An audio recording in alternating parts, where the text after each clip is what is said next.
Biblia? Biblia es una palabra de origen griego que significa los libros. ¿Qué significa Biblia? Los libros. Es el conjunto de libros canónicos del judaísmo y el cristianismo.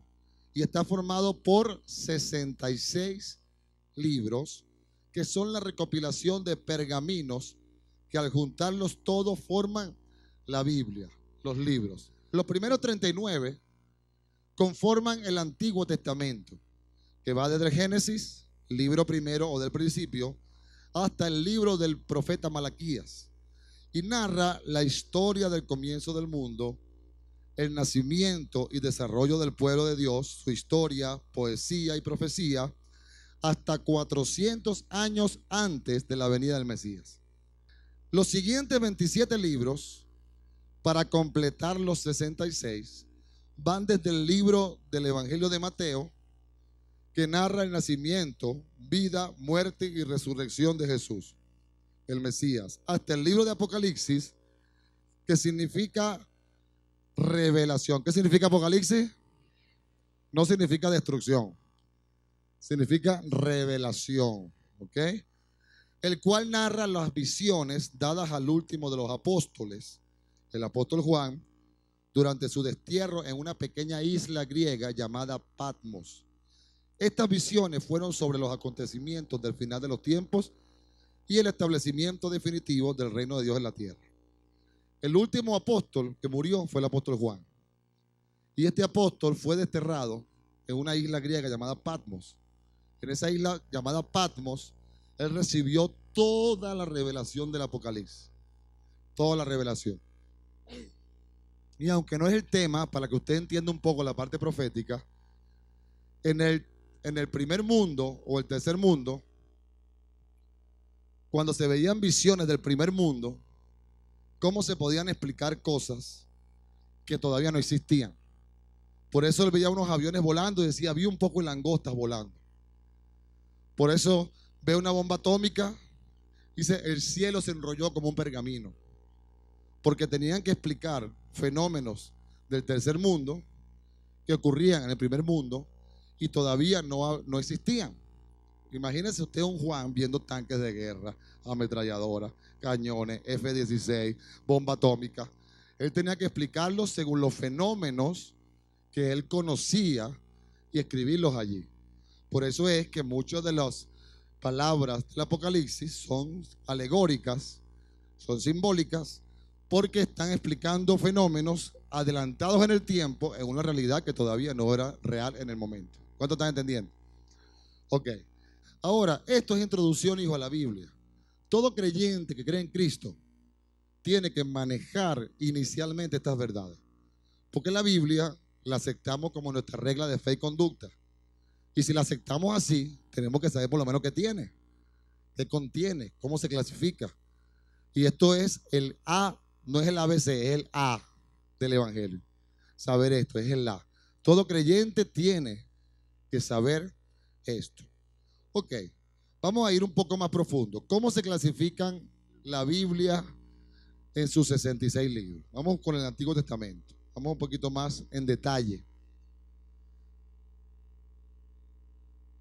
Se clasifican el Antiguo Testamento en 5 secciones. 5 secciones. Por eso tiene la letra A, B, C, D y E. Entonces, ¿cómo se clasifican? Primero, la ley. 5 libros de la ley, que son el Génesis, el Éxodo, el Levítico, Números y Deuteronomio.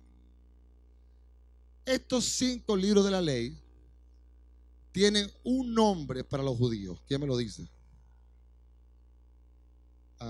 Y también la Torá. Porque la Torá se llama la ley.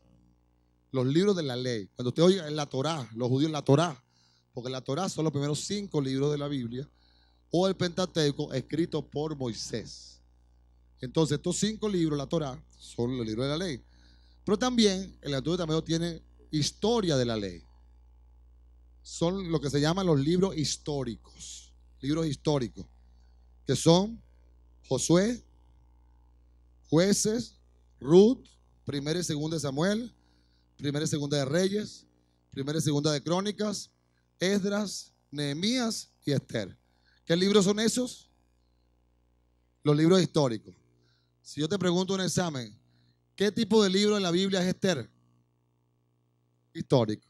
¿Qué tipo de libro en la Biblia es Éxodo? Ok. Ve que ya no está tan perdido. Ahora ya sabes más o menos dónde está la cosa, dónde está patinando para que no tenga una rueda floja por ahí. Tercera clasificación, libro de poesía. La Biblia tiene la mejor poesía. Son 5 libros de poesía: Job, Salmos, Proverbios, Eclesiastés y Cantares. Lo número 4, libro de los profetas mayores. Yo no sé si eran profetas mayores porque escribían mucho, pero eran las profecías más largas. Los menores son 2 o 3 hojas, 3 o 4 capítulos. Los mayores son 50 capítulos cada profecía, cada profeta. Entonces se llaman profetas mayores. Entonces los profetas mayores son Isaías, Jeremías, Lamentaciones, Ezequiel y Daniel. Y tenemos los profetas menores, que son Oseas, Joel, Amós, Abdías, Jonás, Miqueas, Nahum, Habacuc, Sofonías, Ageo, Zacarías y Malaquías. Oye, ustedes sí saben, 20 puntos. Gloria a Dios. Ahí está el Antiguo Testamento. Eso es todo. Libro de la ley, libros de históricos, libros de poesía, profetas mayores y profetas menores. Segunda clasificación de la Biblia, Nuevo Testamento, ¿verdad? Que va desde el Mesías hasta el final de los tiempos y se clasifica en 5 partes. 5 partes también. Número 1, a evangelios. Los evangelios, que son 4: Mateo, Marcos, Lucas y Juan. Esos narran la vida de Jesús. B, el inicio de la iglesia. El libro del inicio de la iglesia, que es Hechos de los Apóstoles, un solo libro. Epístolas paulinas. No son de Paula, sino de Pablo. Epístolas paulinas son 13 cartas. 13 cartas que escribió el apóstol Pablo a las iglesias que había fundado, que había atendido, y les escribió cartas. Carta a los romanos, 1 y 2, 2 cartas a los romanos, una carta a los romanos, 2 cartas a los corintios, una carta a los gálatas, una carta a los efesios, una carta a los filipenses, una carta a los colosenses, 2 cartas a los tesalonicenses, 2 cartas a Timoteo, su hijo amado, una carta a Tito y una carta a Filemón. Cuando usted ve esos nombres, colosenses, tesalonicenses, corintios, gálatas y efesios, ¿qué se refiere a esos nombres? Por ejemplo, ciudades, ¿verdad? Por ejemplo, primera y segunda de Corintios, ¿cómo se llamaba la ciudad? Corinto. No Corintios, Corinto. Por lo menos, Gálatas, ¿cómo se llamaba la ciudad? Galacia. Galacia. Son ciudades de Grecia, ¿verdad? A los efesios, ¿cómo se llamaba la ciudad? Éfeso. A los filipenses, ¿cómo se llamaba la ciudad? Filipo. A los colosenses, ¿cómo se llamaba la ciudad? Colosa. A los tesalonicenses, ¿cómo se llamaba la ciudad? Tesalónica. A Timoteo, ¿cómo se llamaba la ciudad? Ah, ok. Ok.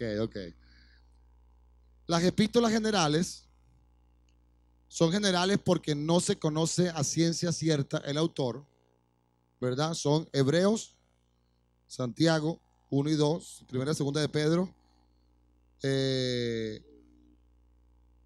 preguntas del apóstol Juan. Aunque la de Hebreos se presume por el lenguaje, dicen algunos teólogos, que fue escrita también por Pablo. Pero lo importante de esta lección es que usted sepa que son epístolas paulinas, epístolas generales y revelaciones. Revelaciones es un solo libro. Entonces, con esta introducción a la Biblia, ya tenemos mucho conocimiento que podemos manejar. Ahora vamos a entrar en las particularidades de la Biblia. Número uno, es inspirada por Dios y contiene su mente. Tienes que saber que la Biblia es inspirada por Dios. La Biblia en su totalidad es inspirada por Dios. En 2 Timoteo 3:16 y 17 dice que toda la escritura es inspirada por Dios. Ahora, la Biblia contiene todo el pensamiento de Dios revelado a los hombres. Es una de sus particularidades. Todo lo que Dios quiere revelar al hombre está en la Biblia. No está en otro libro, está en la Biblia.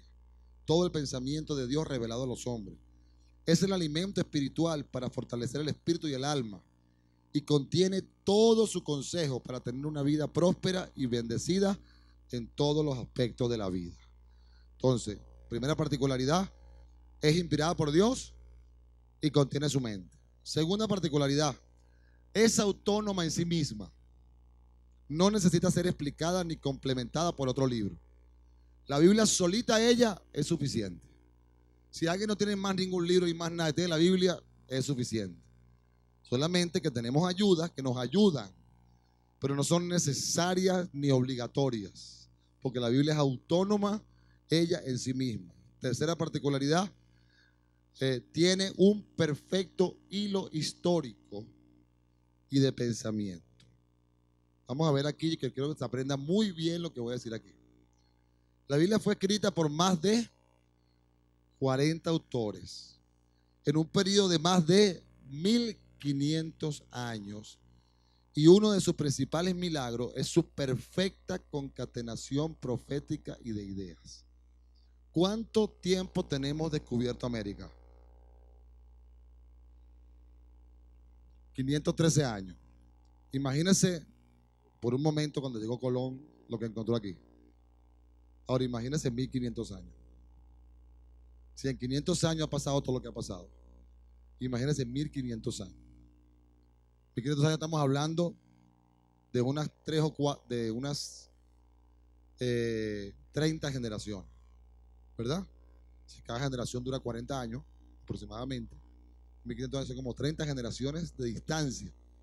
Ahora, ningún libro en el mundo ha podido lograr que, escrita por 40 autores en 30 generaciones de distancia, 1500 años, y cuando se unen los pergaminos, los libros, la línea de pensamiento es exacta. Es tan exacta que, predicando un mensaje, yo puedo citar Reyes, puedo citar Timoteo, puedo citar Apocalipsis, puedo citar Génesis y puedo lanzar el mismo mensaje en la mente de Dios. Y ese milagro ningún otro libro en el mundo ni en la historia de la humanidad ha podido lograrlo. Por eso la Biblia, una de sus particularidades es que tiene un perfecto hilo histórico y de pensamiento.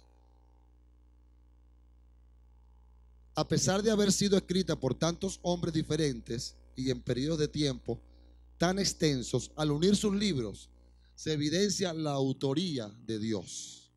Se evidencia, ¿verdad? Demostrando en ella misma una sola línea de pensamiento y de mensaje, con un perfecto hilo histórico desde el comienzo de la humanidad hasta el fin del mundo. Tremendo, ¿verdad? El número 4 es la particularidad que se refiere el hijo aquí. Es un libro profético. Contiene un mensaje profético. ¿Qué significa profético? Revelación de hechos presentes o futuros, anunciando hechos antes de su cumplimiento. La Biblia anuncia hechos antes de su cumplimiento. Si buscamos en internet, le doy una tarea. Busca en internet, en Google, que todos lo saben, no mentira. Buscamos en internet profecías cumplidas de la Biblia, busque. Y usted va a ver cómo le van a salir estudios de toda una cantidad de profecías que ya han sido cumplidas. Claro, le va a salir algunas cosas medio raras, pero le van a salir muchos estudios serios de profecías cumplidas. Y usted puede estudiar un poco mejor y más profunda la parte profética. De manera que usted puede saber. Yo le aconsejo que usted haga una lista como tarea de profecías cumplidas. Se profetizó en tal salmo, en Daniel, en Ezequiel, y se cumplió en tal fecha, tal esto y lo otro. Y así usted puede tener como un legajo de profecías cumplidas. ¿Ok? Entonces, encontraremos muchos estudios bien acertados sobre profecías de la Biblia y sus cumplimientos en la historia. Ok, vamos a ver, a seguir un poco más profundo acerca de la Biblia. ¿En qué lengua fue escrita? El Antiguo Testamento fue escrito en arameo y hebreo, y el Nuevo Testamento fue escrito en griego. Luego de su primera impresión, ha tenido diferentes traducciones según la actualización de las lenguas, y aunque pueden cambiar las palabras como herramienta para transmitir las ideas, la esencia del mensaje permanece intacta. Oiga, el Antiguo Testamento, que va desde ¿qué? Ok, se escribió una parte en arameo y otra parte en hebreo. La primera parte en arameo. El arameo es una lengua muerta. ¿Quién la mató? No sé. No, es una lengua muerta, ¿verdad? Porque ya no se usa. Las lenguas que caen en desuso, que ya no, nadie las habla, se llaman lenguas muertas. Sí, pero las lenguas que están en uso todavía son lenguas que están en uso, lenguas vivas. Entonces, el hebreo todavía funciona, pero el arameo ya no. Sin embargo, los primeros libros de la Biblia fueron escritos en arameo, ¿verdad? En el tiempo de Jesús, el imperio griego era el imperio que estaba mandando. Tenía ya casi, mejor dicho, acababa de mandar el imperio griego 200 años antes del nacimiento de Jesús, que empezó el imperio romano, y uno de los aportes del imperio griego fue el lenguaje. De manera que cuando vinieron los romanos, todo el mundo hablaba griego. Y el griego era en la época como hoy el inglés. Por eso es que el Nuevo Testamento se escribe en griego como lengua original, porque ya era un aporte que hicieron los griegos al conocimiento universal y se escribió la Biblia en griego. De manera que los lenguajes originales de la Biblia es hebreo y arameo y es griego. Ahora, las lenguas van cambiando en el tiempo, hijos. Las lenguas van cambiando en el tiempo porque la sociedad va cambiando. La forma de decir las cosas va cambiando. La forma de expresar las ideas de 100 años a 100 años a 100 años cambia. Entonces la Biblia se ha ido, digamos, se ha ido revisando para actualizar el mensaje. Esperemos que nunca lleguemos a ver una Biblia que diga, hola pana, ¿cómo estás? Esperemos que no la actualicen demasiado. Pero si usted ve la Biblia, el lenguaje actual, y la compara con la Biblia Reina Valera o la versión antigua, y usted va a ver una diferencia. Entonces, ¿por qué hay diferencia? Porque no es que hay diferencia, sino que las lenguas se van actualizando en el tiempo. Y ha habido muchas revisiones de Biblias y las lenguas han estado actualizándose cada vez más. Pero exactamente, a raíz de los modismos de cada sociedad, de cada tiempo, se va actualizando, ¿verdad? Para que sea la mejor comprensión. Pero el mensaje, Dios mismo y el Espíritu Santo se ha encargado de que se mantenga. De hecho, la Biblia tiene una particularidad tremenda. ¿Sabía usted que la Biblia fue el primer libro impreso en el mundo? El primer libro impreso fue la Biblia. Antes que existiera la imprenta, la primera imprenta, el primer libro fue la Biblia. Y aquí tenemos una nota de esto. La primera Biblia impresa fue el primer libro impreso del mundo, llamada la Biblia de Gutenberg.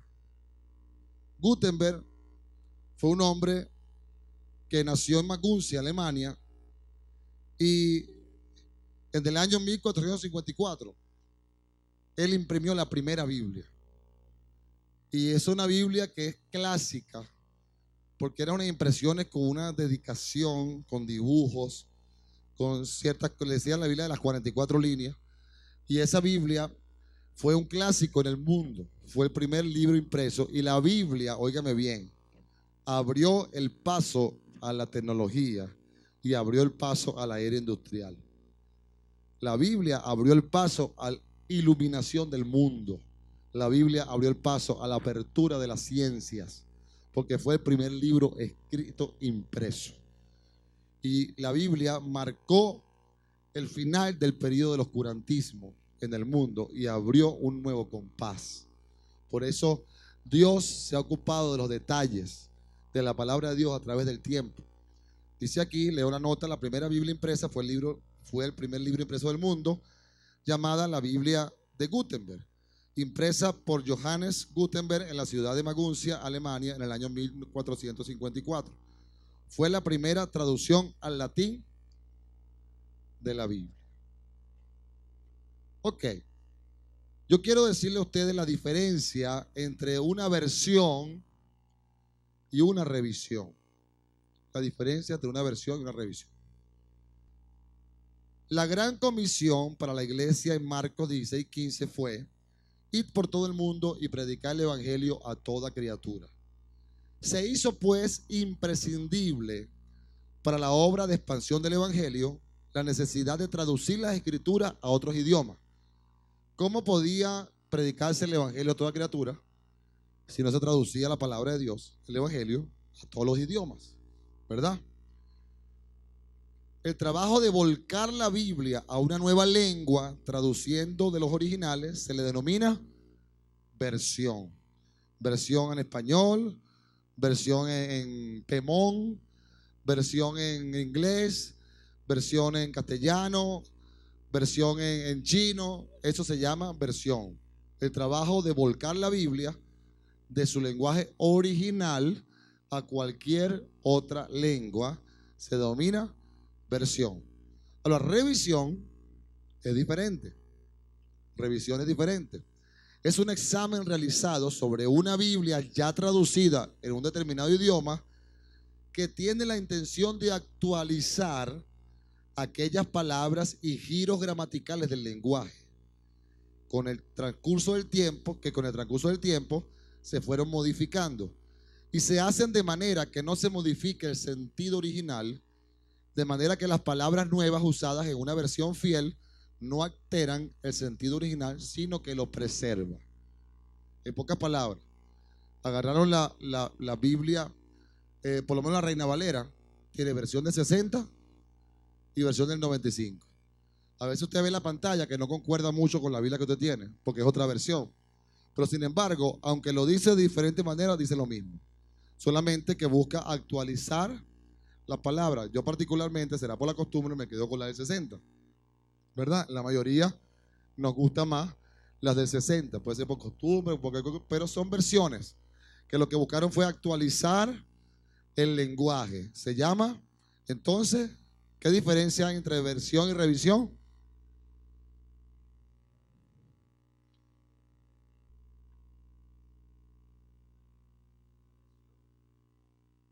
Es cambiar la Biblia en su lenguaje original a otro lenguaje que hay en el mundo.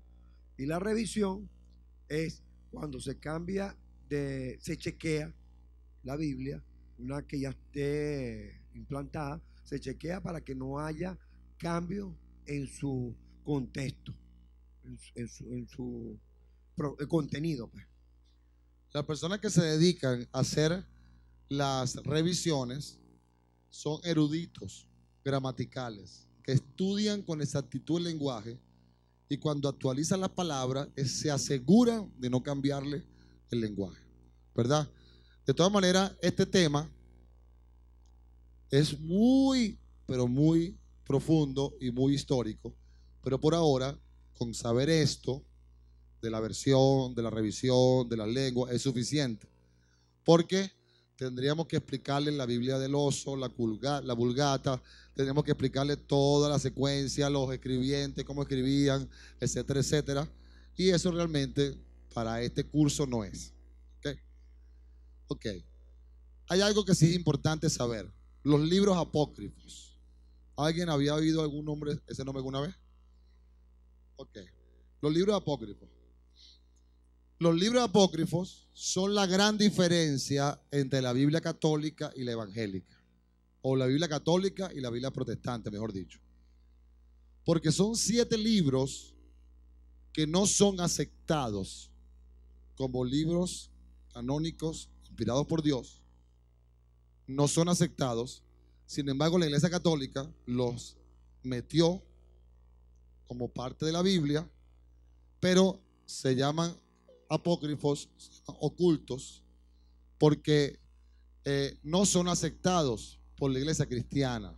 por el protestantismo, del cual todos venimos. Vamos a leer aquí. La palabra apócrifo del griego apocriptos, ese es su origen. La palabra apócrifo del griego apocriptos, que significa oculto, falso, supuesto o fingido. Es el nombre que se le da a 7 libros cuyo reconocimiento como texto sagrado está en duda. Es la diferencia principal entre la Biblia católica y la protestante, ya que fueron incluidos como textos sagrados en el Concilio de Trento de 1546, 1500 años después de haberse escrito, y se dice que fueron incluidos como una venganza contra la Reforma protestante. Estos libros son Primera y Segunda de Macabeos, Sira o Eclesiástico, Sabiduría, Sabiduría de Salomón, Baruch, Tobías y Judí. Son los 7 libros llamados apócrifos. Cuando usted le dice, no, esa Biblia es evangélica, no, esta es igualita que la tuya. Lo único es que es una revisión diferente, no versión, sino revisión. Y lo otro es que no tiene los libros apócrifos. Pero todo lo demás es igual. De hecho, usted puede usar una Biblia católica para predicar, con tal que no use Macabeos y Judí, eso, ¿no? Usted puede usar una Biblia católica para dar un estudio bíblico, tranquilamente lo puede usar, sin ningún problema, porque es la misma Biblia. Ahora, no son rechazados por gusto, no son rechazados por capricho, ni por disputa religiosa, no. Hay un razonamiento importante por el cual estos 7 libros son rechazados. Y aquí les pongo algunos de ellos. Número 1, rechazo de Jesús y de los apóstoles. Ni Jesús ni los apóstoles, en ninguno de sus evangelios, ni escritos ni cartas, mencionó ni siquiera uno de estos libros.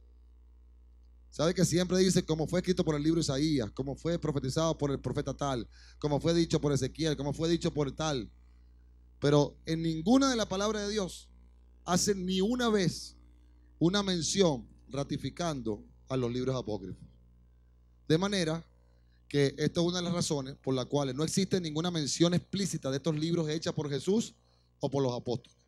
Número 2, ¿por qué lo rechaza? Rechazo por parte de la comunidad judía. La comunidad judía no acepta los libros apócrifos como libros sagrados.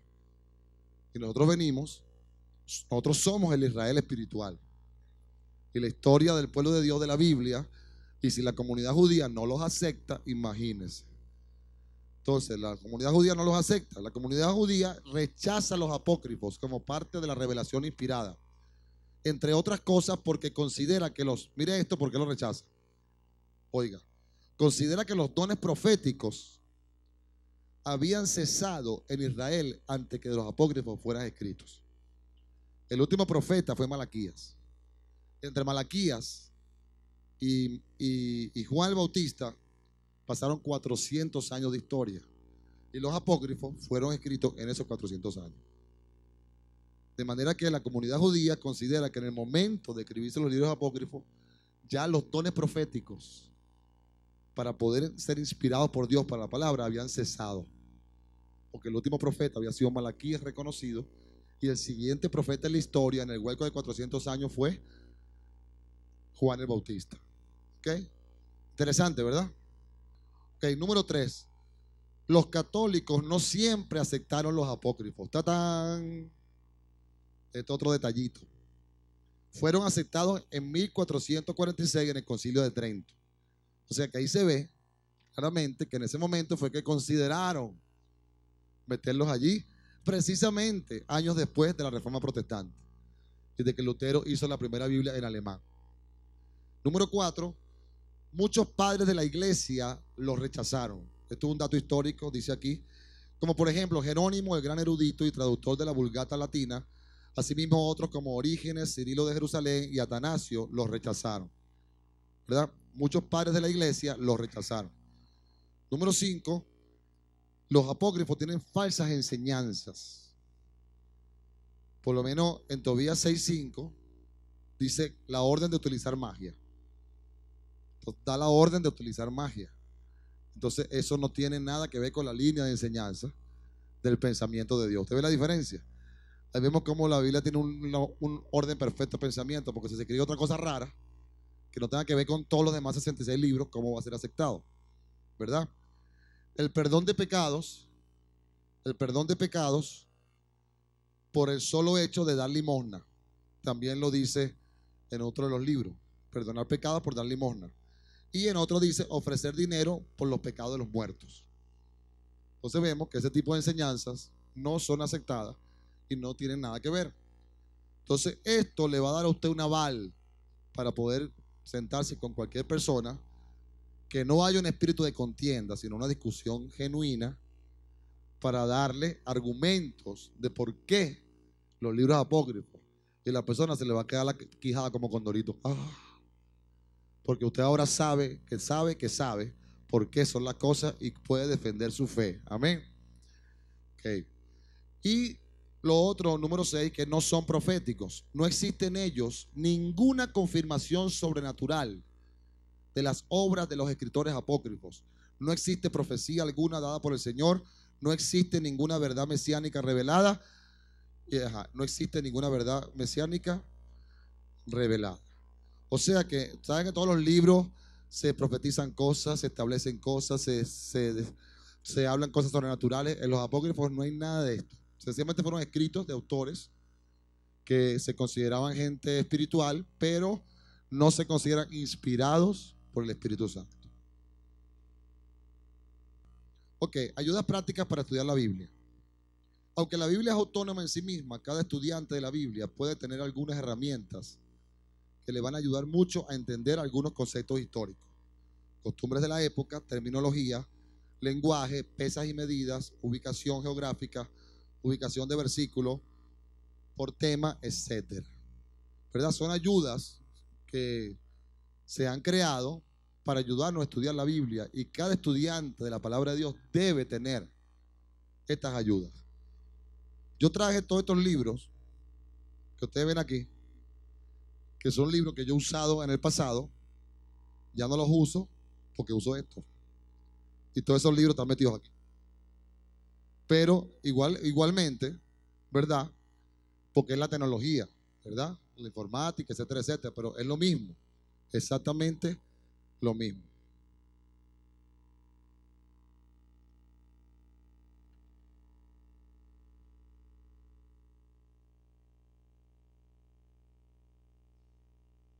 Número 1, tenemos diccionario bíblico. Aquí está un diccionario bíblico.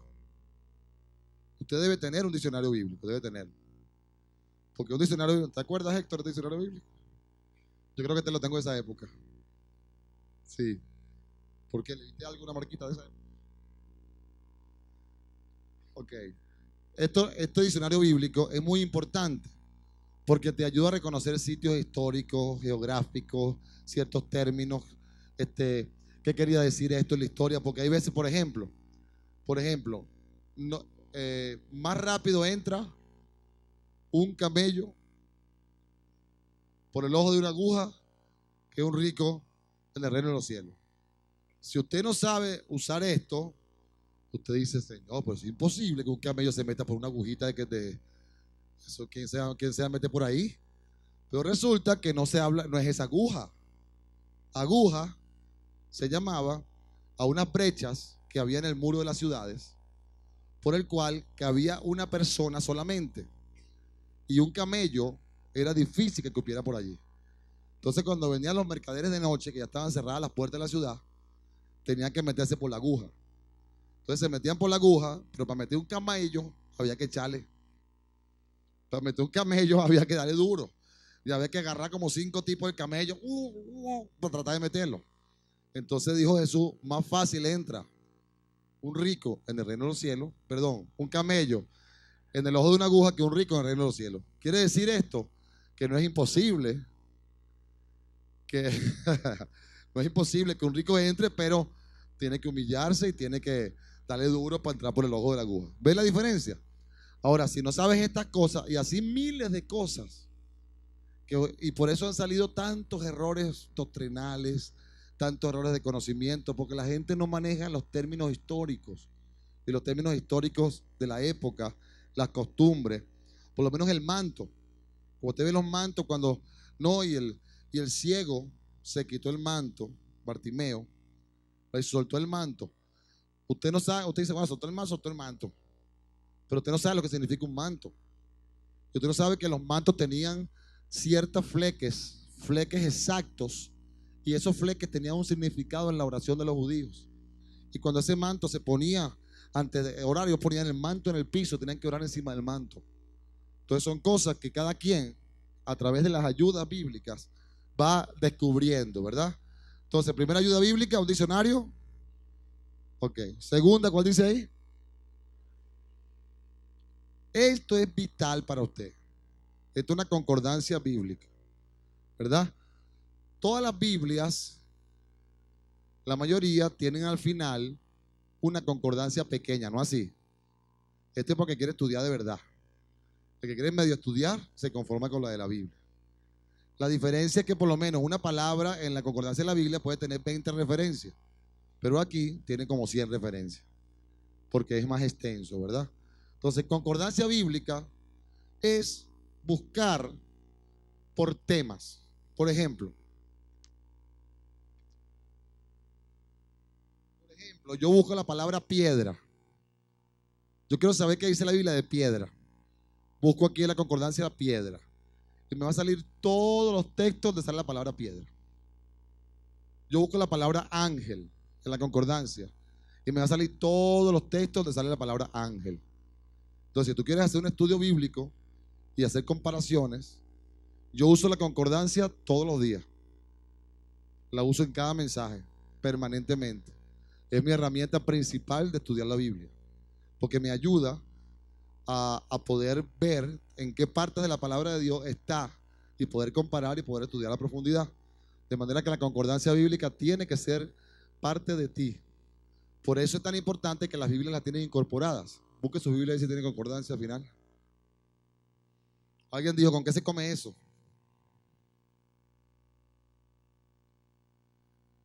Concordancia. ¿Ok? Concordancia. Es importante que usted la use. Nadie se convertirá en una persona con conocimiento real a menos que sepa usar una concordancia bíblica y sepa pasearse a lo largo de las escrituras por cualquier concepto. Para esto tenemos una ayuda bíblica llamada ¿por qué concordancia? Porque concorda o concuerda una palabra a lo largo de las escrituras para saber qué dice las escrituras en la palabra que está buscando. ¿Cómo se usa tal cual como un diccionario? Yo voy a predicar sobre ángeles. Ah, bueno, ángeles. Busco la palabra ángel en la concordancia. Espíritu Santo o espíritu. No es santo, sino espíritu. Porque está el espíritu del hombre, el espíritu de las tinieblas, está el Espíritu Santo.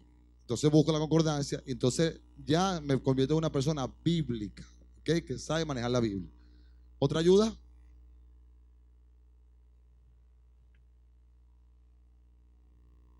Aquí tengo una que se me olvidó meter allí, pero usted la puede meter ahí si quiere en bolígrafo. Este libraco que está aquí, ¿alguien lo quiere disfrutar?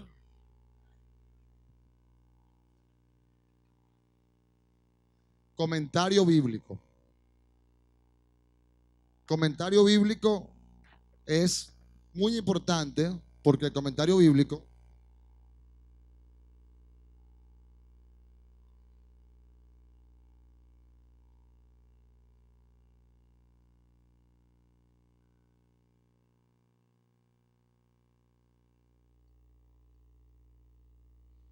te habla todo, la parte histórica, geográfica, te explica la situación que vivía la gente, cómo la gente comía, cómo bebía, qué costumbres había en la época, te explica todo.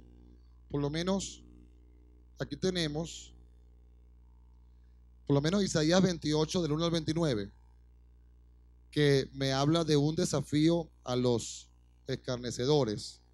Mira lo que dice el comentario bíblico. Dice, el capítulo 28 compuesto por una serie de fugaces destellos, más que de una, yo no leo esto, léemelo aquí. ¿Quién me lo lee? En el capítulo 8, compuesto por una serie de fugaces destellos, más que de una escena uniformemente iluminada. Desafía a los frívolos gobernantes de Jerusalén a enfrentarse a las realidades de la historia, de la moral y de las acciones divinas. Pareciera que se han preservado trozos de un violento altercado entre los versículos 7 al 13 o más allá. El contexto es el más inquietante periodo de intrigas con Egipto, que llevó a la revuelta de Ezequías contra Asiria y a las represalias del año 701 a.C., descritos en los capítulos 36, 37, pero muchas veces las profecías exceden estos reducidos confines. Interesante. 28, 1 al 6, los ebrios de Efraín. Se trata de una clara y temprana profecía antes de la caída de Samaria, en el año 721 antes de Jesucristo. En cuanto a su función, en este contexto, ver más abajo el comentario de los versículos 7:13 y 1:4.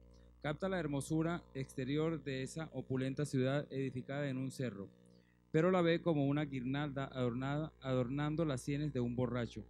Versículo 1b. Espléndida metáfora para una gloria que es incongruente. Versículo 4a. Y que rápidamente se desvanece. La amenaza del granizo del versículo 2, referencia a Siria, es un nuevo énfasis que se pone sobre el segundo aspecto de la metáfora anterior, que luego es retomada en el versículo 17, y por la metáfora de la breva tempranera. Ok, dalo ahí.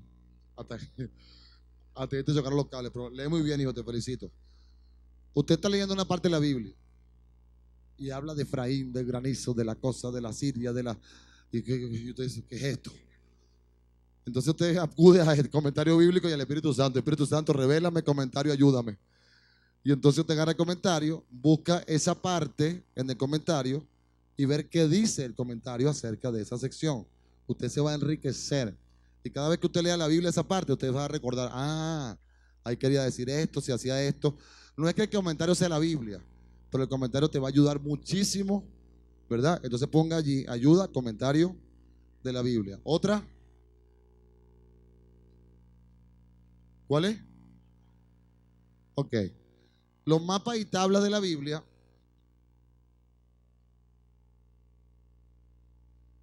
habla. ¿Usted se acuerda de lo que hizo el maestro Mavare? Que agarró el recorrido del pueblo de Israel, cómo entraba aquí, entraba allá, entraba allá. Ese es el uso de un mapa, ¿verdad? Entonces usted tiene que estudiar, por eso en todas las Biblias hay una parte de mapas. ¿Alguien lo ha visto? ¿Ah? Recuerdo un pastor que había un hombre de Dios muy ungido que no estudiaba la Biblia antes de predicarla, sino que se paraba en el púlpito y la abría y lo que leía, ahí predicaba un mensaje. Entonces un pastor estaba haciendo referencia y dijo, no, había un pastor muy ungido que él solamente abría la Biblia, lo que le salía.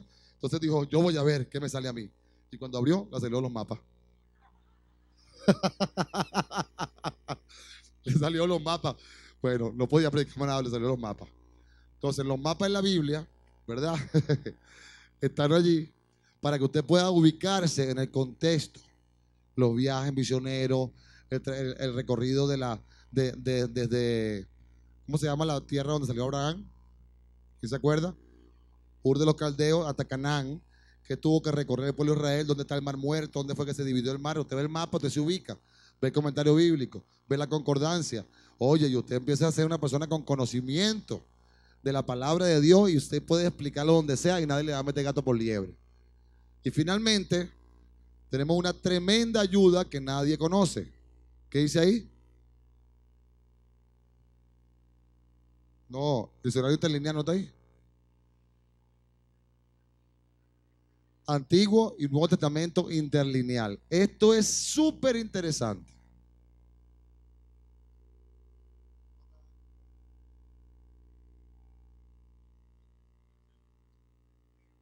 Tan interesante que no lo traje. No, aquí está.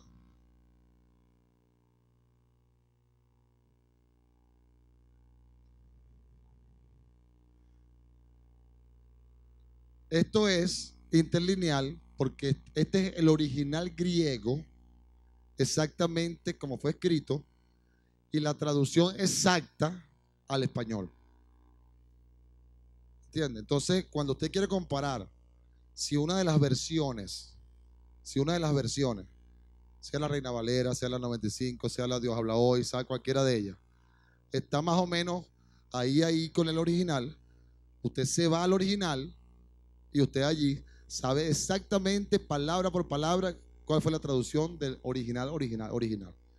Y esto ya existe en la librería. Se llama Nuevo Testamento, creo que ya sacaron el Antiguo, no estoy seguro si ya lo sacaron, pero Nuevo Testamento y Antiguo interlineal. Por ejemplo,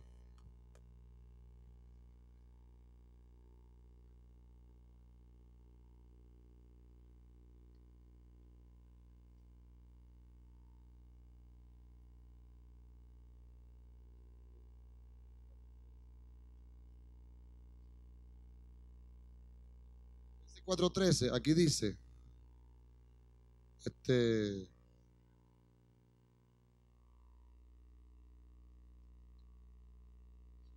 otra ayuda importante son los lentes de leer, si no, ya va. Dice, para todo, mire cómo dice aquí, dice, para todo tengo recursos en él que da el poder, no obstante, bien hicisteis al compartir de mí las aflicciones. O sea, aquí está traduciendo palabra por palabra. Por eso es que no tiene una, no es que crea que estoy leyendo mal, no, tampoco así.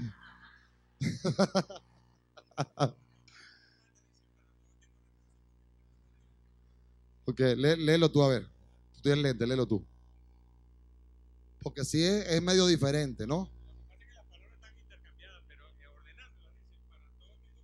No, pero léelo como está ahí. Porque van a creer que es verdad que estoy leyendo mal, tampoco así. El 13, ¿no?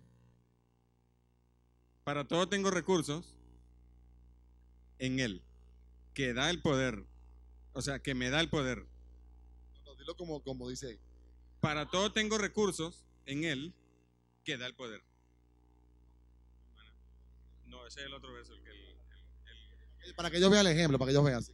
El verso 14 dice, no obstante, bien hiciste al compartir de mí la aflicción. Eso se entiende fácilmente. Y luego dice, y sabéis también vosotros, filipenses, que en el principio del Evangelio, cuando salí de Macedonia, ninguna conmigo iglesia compartió en razón de dar y recibir, excepto vosotros solos, pues aún en Tesalónica, una y otra vez, para la necesidad me enviaste. Para la necesidad me enviaste. Entonces, no me dice, pues me enviaste para mis necesidades. Pero ahí dice, según el texto exacto, para la necesidad me enviaste, porque son lenguas diferentes, pues. Sí, eso es. Ajá.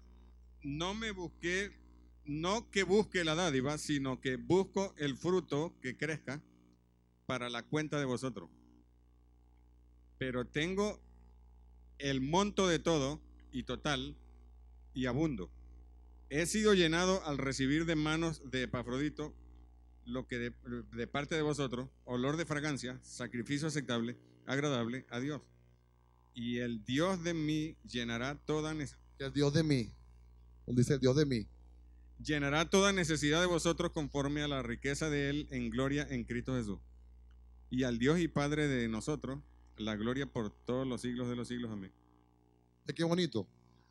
Entonces, entonces usted lo compara y usted dice, no, está bien, solamente que las palabras cambian, pero usted no va a ver que se le cambió el sentido. Y este es el original en lo que fue escrito. Se llama Nuevo Testamento interlineal.